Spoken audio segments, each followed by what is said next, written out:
Hello, ഇന്ന് നമുക്കൊരു variety item പിടിച്ചാലോ? എന്നാൽ അതാ നോക്കിക്കോ. കൊയിലാണ്ടിക്കാരെ സ്വന്തം കൊച്ചിക്കോയ. കൊച്ചിക്കോയ എന്നാണോ കൊച്ചിക്കോയ എന്നാണോ എന്താ വിളിക്കേണ്ടതെന്ന് എനിക്കറിയില്ല കേട്ടോ. എന്തായാലും സംഗതി നമ്മൾ അവിൽ മിൽക്കിൻ്റെ ഇളാപ്പൻ്റെ മൂത്തപ്പൻ്റെ ആരോ ആയിട്ട് വരും. ഇതിനു വേണ്ടി നമുക്ക് കുറച്ച് ചെറുപഴമാണ് വേണ്ടത് കേട്ടോ. പൂവമ്പഴമാണ് ഏറ്റവും ബെസ്റ്റ്. ഞാനിപ്പോൾ കിട്ടിയ പഴം എടുത്തിട്ടു. അതിലേക്ക് ആവശ്യത്തിനുള്ള ശർക്കരയും കൂടി ചേർത്തിട്ട് നന്നായിട്ട് ഇടിച്ചൊടിച്ചെടുക്കുകയാണ്. പൊതുവേ എനിക്ക് അവൽ മിൽക്കൊന്നും തീരെ ഇഷ്ടമല്ല കേട്ടോ. അതിൻ്റെ മെയിൻ കാരണം എനിക്ക് ഈ ചെറുപഴത്തിൻ്റെ ടേസ്റ്റ് തീരെ ഇഷ്ടമല്ല. പൂവമ്പഴം, വെണ്ണീർക്കുന്നൻ അങ്ങനെയുള്ള പല വെറൈറ്റികളും പിന്നെ ഞാൻ കഴിക്കും കേട്ടോ. അങ്ങനെ നമ്മൾ ചെറുപഴവും ശർക്കരയും കൂടി ഇടിച്ചിടിച്ചിടിച്ചിട്ട് ഒതുക്കിയതാ ഏകദേശം നല്ല പായസം പോലെ ആയിട്ടുണ്ട് കേട്ടോ. ഇനി അതിലേക്ക് നമുക്ക് കുറച്ച് സ്പെഷ്യൽ സാധനങ്ങൾ ഒഴിച്ചാലോ. 1 ടേബിൾ സ്പൂൺ ഇഞ്ചി നീര്, 1 ടേബിൾ സ്പൂൺ ചെറിയുള്ളി നീര്, 1 ടേബിൾ സ്പൂൺ ചെറുനാരങ്ങ നീര്. എന്താ അല്ലേ? പിന്നെ ഒരു പിഞ്ചുപ്പും ശർക്കര നമ്മൾ കുറച്ച് ചേർത്തിട്ടുള്ളൂ. ആവശ്യത്തിനുള്ള മധുരം കൂടി ചേർത്തിട്ട് വീണ്ടും നന്നായിട്ട് മിക്സ്. സാധാരണ നമ്മൾ അവിൽ മിൽക്ക് കഴിക്കുന്ന ടേസ്റ്റ് അല്ല, അതിന്ന് വ്യത്യസ്തമായിട്ടുള്ളൊരു ടേസ്റ്റാണ് കേട്ടോ. അപ്പോൾ എന്തായാലും ഒന്ന് ട്രൈ ചെയ്ത് നോക്കിക്കോളി.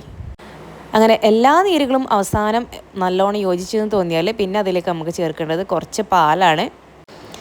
അതും ഒന്ന് നന്നായിട്ട് ഇളക്കി കളയാം കേട്ടോ. അപ്പോൾ ഞാൻ ഈ ചെറുനാരങ്ങൊക്കെ നീരൊക്കെ ചേർത്തപ്പം പാല് പിരിയുമെന്നൊരു പേടിയുണ്ടായിരുന്നു. പക്ഷെ അങ്ങനെയൊന്നുമില്ല കേട്ടോ. പിന്നെ ഏറ്റവും അവസാനം കുറച്ച് തേങ്ങാപ്പാലും കൂടി ഒഴിച്ച് ഇളക്കിയിട്ട് നമുക്ക് നിർത്തട്ടാം. തേങ്ങാപ്പാൽ ഒരു നിർബന്ധമുള്ള കാര്യമൊന്നുമല്ല. നിങ്ങൾക്ക് സാധാ പശുമ്പാൽ മാത്രം യൂസ് ചെയ്യാം, അല്ലെങ്കിൽ തേങ്ങാപ്പാൽ മാത്രം യൂസ് ചെയ്യാം. പക്ഷേ ഒറിജിനലി ഇതിങ്ങനെയാണ് പോലും ഉണ്ടാക്കൽ. പിന്നെ ഒറിജിനലി എന്ന് പറഞ്ഞതുകൊണ്ട് ഇത് ഇങ്ങനെയല്ല എന്ന് പറഞ്ഞാലും വരാൻ നിൽക്കണ്ട. കാരണം ഒരു റെസിപ്പിക്ക് തന്നെ പല വീട്ടിലും പല വേർഷൻസ് ഉണ്ടാവുമല്ലോ. അപ്പം ഞാൻ കണ്ടുപിടിച്ചത് ഏത് റെസിപ്പിയാണെന്ന് ആർക്കറിയാം.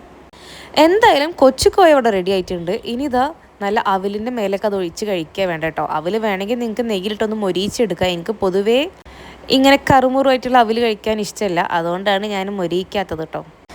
പിന്നെ അവലെടുക്കുമ്പോൾ ഇനി ചുവന്ന അവൽ വേണോ വെള്ള അവൽ വേണോ ഒന്നും ഡൗട്ട് വേണം. നിങ്ങൾക്ക് ഇഷ്ടമുള്ള അവൽ ഏതാണെന്ന് വെച്ചാൽ എടുത്തോ. അതിൻ്റെ മേലേക്ക് ഈ സാധനം അങ്ങോട്ട് ഒഴിക്കുക. നല്ലോണം കൈവച്ച് കുഴച്ച് അങ്ങോട്ട് കഴിക്കുക. അത്രേ പരിപാടിയുള്ളൂ കേട്ടോ.